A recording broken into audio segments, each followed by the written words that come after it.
Good morning once again.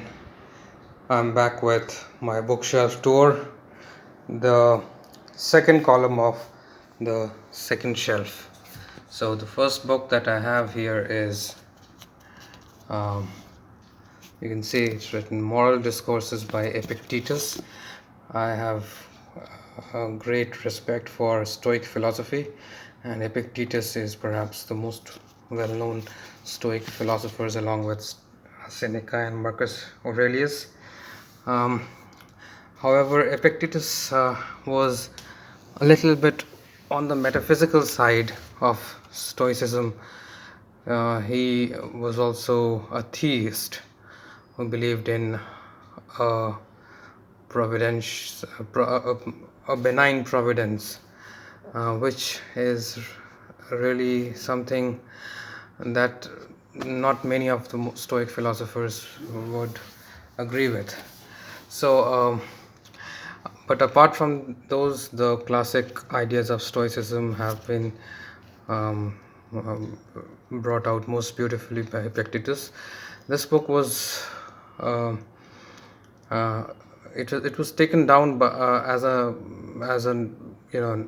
notes by one of his disciples. I think it was Arian, and so it has a very strange kind of a style. It's almost like you're really listening to an audio recording of a live event, which makes it also very interesting. Okay, so let me go to the second book. This looks a book which is very old, and it is an old book, not just old in terms of printing, but it's an old book in terms of when it was first published. This is Burke's Reflections on the French Revolution. It is one of those classics of history that everyone should have. This edition also is very dear to me because it's an old edition. This book was is actually a 1932 edition, so it's one of the most one of the oldest books in my collection. And Burke's language is so beautiful that one must read this to get a feel of the classic uh, British English style. This is a children's book, I think. Most wonderful story of Jesus Christ. It's a good, nice book for uh, for children actually. But it's part of my collection. Then this is Parkinson's In-Laws and Outlaws.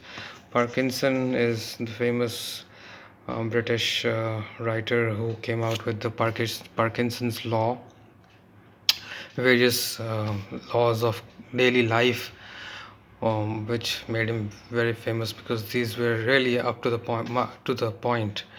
Um, so this is another book. Then I have this book which I haven't read. It's on semiology or semiotics as we know it now, by Pierre Gerard. I don't know much about semiology. I think I need to read this book. Then there's a book by an anthropologist called Mary Douglas, Natural Symbols. I read about it, and Mary Douglas is a well-known anthropologist. Um, I think she goes into a sort of a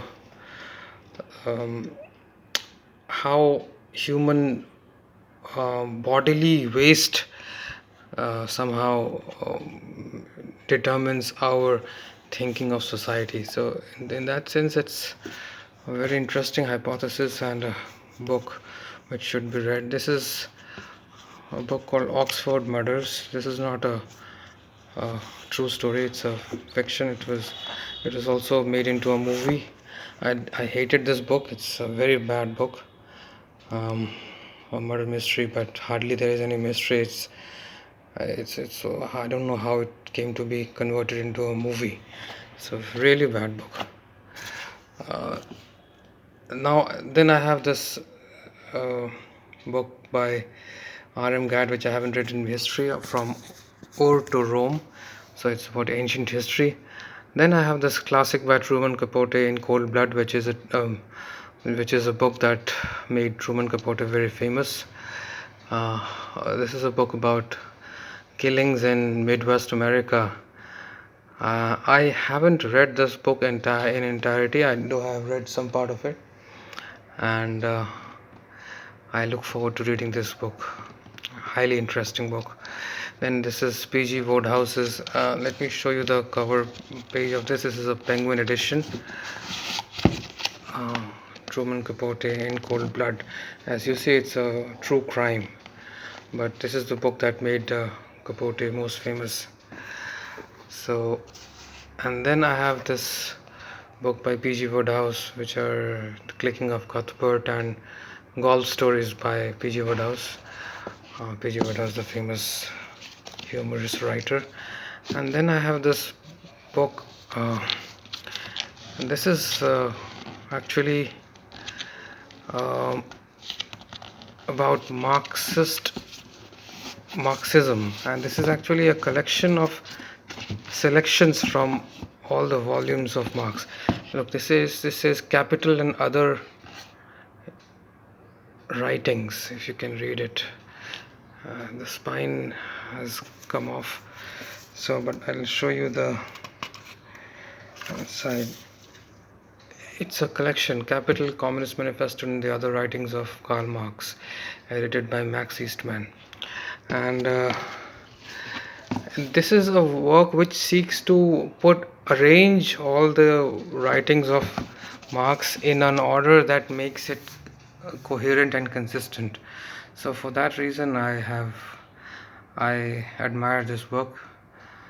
Max Eastman has put various, because it's a common complaint against Marx that he is not very clear.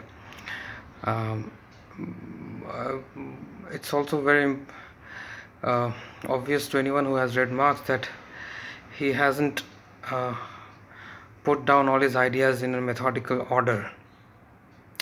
This is what this book seeks to address. And the last two books are one on ethics by Gensler. This is a Routledge contemporary introduction edition. Not a very helpful book. I would say the book by William Lilly, which I mentioned in one of my earlier videos, is much better book. And then there is Philosophy and Teachings of Swami Shivananda. Swami Shivananda was the founder of the Divine Life Society of Rishikesh. So this is a collection of writings on his philosophy, which if one were to sum up is mostly Vedanta and yoga, both of them fused in a very harmonious manner.